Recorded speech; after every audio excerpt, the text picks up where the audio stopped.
Isang karangalan na i-welcome ka sa market leader na pinamumunuan ng kinikilalang Professor Roman D. Buison.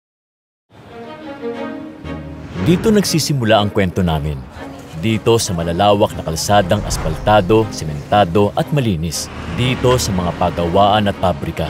Dito sa Valenzuela kung saan araw-araw marami ang handang magtrabaho.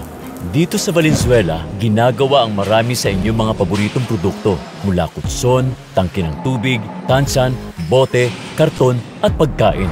Dito, binubuo, hinihinang, hinahalo, hinuhulma ang kinabukasan.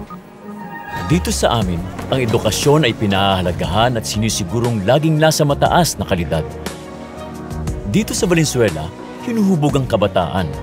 Dito sa maraming paaralan at simbahan ng Valenzuela. Dito nag-uumpisa ang paggalang sa kapwa, ang pagiging malapit sa Diyos. Dito nag-uumpisa ang husay at kasipagan. Dito nanggagaling ang hindi pagsuko. Dito sa Valenzuela, hindi mga gusaling pang-opisina ang nagtataasan, kundi mga pangarap namin.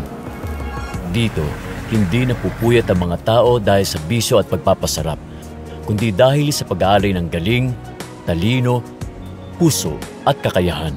Dito sa Valenzuela, nangyayari ang disiplina, ang mahusay na pamamahala, at ang katahimikan at kapayapaan ay hindi lang pangarap, kundi nakikita at nararamdaman. Sa aming mga 3S centers, mararanasan ang alaga, bilis at higit sa lahat, serbisyong tapat. Madaling mag-apply at makakuha ng mga permit. Dito, mabilis ang pagproseso ng pagtayo ng inyong negosyo dahil naniniwala kami na ang inyong kabuhayan ay aming kinabukasan. Para sa amin, dignidad ng bawat Valenzuelano ang aming inuuna. Sa mga disiplina village na aming itinayo, hindi lang bahay ang binubuo, kundi buhay. At kahit hindi namin matapatan ang ingay at ganda ng iba't ibang mga lungsod, kami dito sa Valenzuela, nabubuhay sa gawa.